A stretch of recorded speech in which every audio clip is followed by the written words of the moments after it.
My first day, June 9th, 2025. I arrived at what they called a university. It was less of an academic institution and more of a social experiment gone slightly wrong. The bus dropped me off on a road surrounded by endless fields of cabbages. Just cabbages, as far as the eye could see. A few cows stared at me with profound sadness in their eyes. They looked like they'd failed their midterms and were now contemplating their bleak, grassy future. I thought, this is it, Sam. The start of a new adventure, a glamorous life teaching abroad. The brochure showed smiling students and modern buildings. The reality was more agricultural. I walked towards the main gate. It was a grand, rusty archway that probably looked impressive in 1982. Now, it just looked tired, like it had seen too many hopefuls like me arrive, only to be slowly crushed by the sheer beigeness of it all.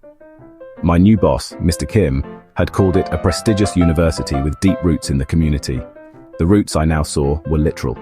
Weeds were cracking the pavement everywhere. Still, I tried to stay positive. A job's a job, right? And I needed one.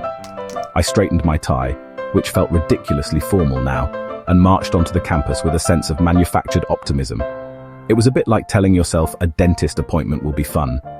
The campus itself was a collection of grey, concrete blocks. They looked like something you'd build in a video game when you've run out of interesting materials.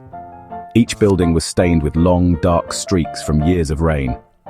It was a masterpiece of depressing architecture. I passed a pond that was a suspicious shade of green. A lone duck paddled in circles, looking as confused as I felt. There were no students around, just an unnerving silence, broken only by the wind whistling through the cracked window panes and the distant, mournful moo of a cow.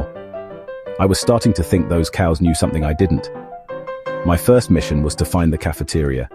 Mr. Kim said to meet him there for lunch. The building had a sign with a cheerful cartoon pig on it, which felt a bit ominous. Inside, the smell hit me first. It was a potent combination of old kimchi, boiled cabbage, and regret. The food on offer sat in metal trays, looking defeated. There was a brown stew, some pale vegetables, and a mountain of rice.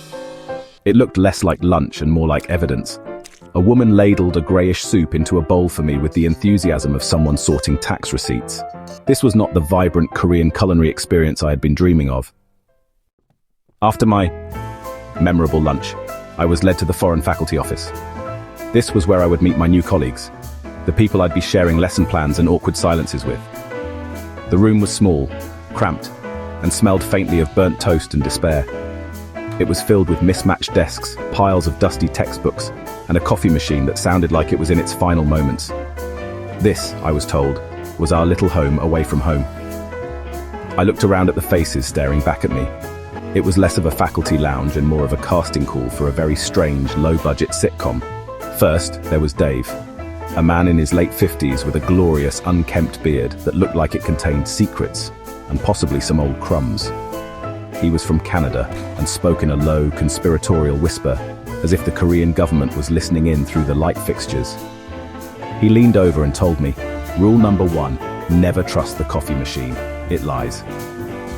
Then there was Brenda, a stern-looking woman from South Africa who was knitting a scarf with furious intensity. She didn't look up, just said, "You're in my light," as I walked past. She seemed nice. Then my eyes landed on Liam. He was a young guy from Ireland, probably in his 20s, staring intently at a map of the campus on the wall. He had a wild look in his eyes, a man on a mission. "I'm charting the dead zones," he explained, without me even asking. "The Wi-Fi here is a joke. There are vast areas where you can't even get a signal. It's like the Bermuda Triangle, but with less mysterious disappearances and more buffering." He pointed a finger at a spot near the sad-looking pond. "That's the nexus of no signal. Avoid it at all costs." I made a mental note. Finally, there was Maria from the Philippines. She was the only one who offered a genuine, warm smile. She had surrounded her desk with dozens of photos of a small, fluffy dog. "This is Princess Fluffy Butt III," she said, holding up a framed picture. "She's my reason for living." Maria seemed to be the emotional anchor in this sea of eccentricity. She handed me a cup of tea. It was lukewarm, but I appreciated the gesture. She then leaned in and whispered, "Don't worry. You get used to the smell. Mostly." I wasn't sure if that was reassuring or terrifying. My desk was in the corner, next to a filing cabinet that refused to close properly. It was a shared office space, with the foreign teachers on one side and the Korean professors on the other. It was like a school dance, with two groups refusing to mingle. The Korean side was a world unto itself. It was a landscape of profound boredom. Professors sat at their desks, staring blankly at their computer screens. Occasionally, one would let out a deep, soul-crushing sigh. It was a contagious sigh. Soon another professor would sigh, then another, creating a domino effect of audible disappointment. No one spoke. The only sounds were the clicking of mice, the gentle hum of ancient computers, and the symphony of sighs. It was the quietest office I had ever been in. It made a library seem like a rock concert. I tried to make eye contact with one of the professors, a man with thinning hair and glasses perched on the end of his nose. He looked at me, then through me, his gaze as empty as the campus outside. He wasn't being rude, he was just vacant. It was as if the life force had been slowly drained from him by years of marking papers and attending pointless meetings. I had to ask Mr. Kim a question about my contract. I walked over to his desk, my footsteps echoing loudly in the silent room. Everyone looked up for a second, annoyed by the disturbance, before returning to their state of suspended animation. I felt like I had walked into a museum exhibit titled The Modern Office Worker. Mr. Kim listened to my question, nodded slowly, and then said, "Yes, okay." He didn't actually answer it. He just acknowledged that words had been spoken in his direction. I stood there for a moment, waiting for more, but he had already returned to staring at a spreadsheet. I retreated to my desk, defeated. I tried to look busy.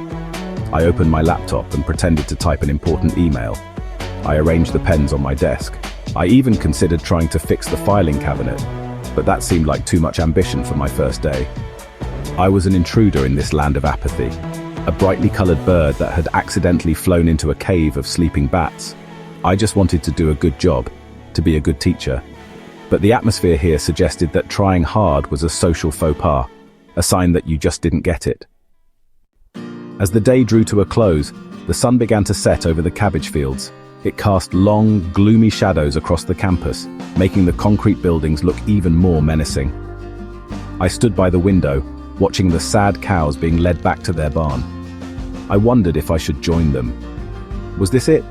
Was this my life now? A cycle of weird colleagues, silent professors, and questionable cafeteria food.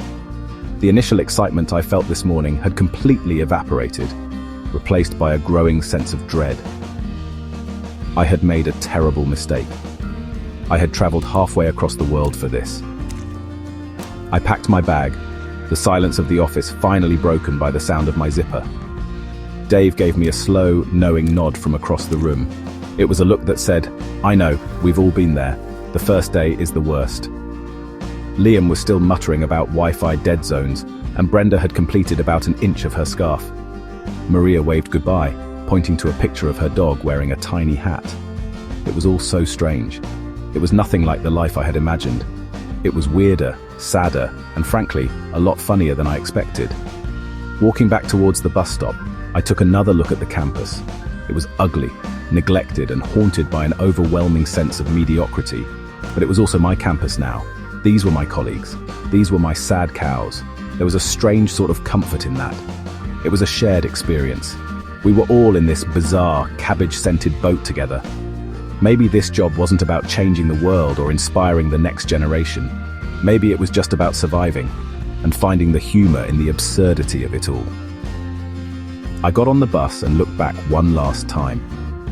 A light was on in the foreign faculty office.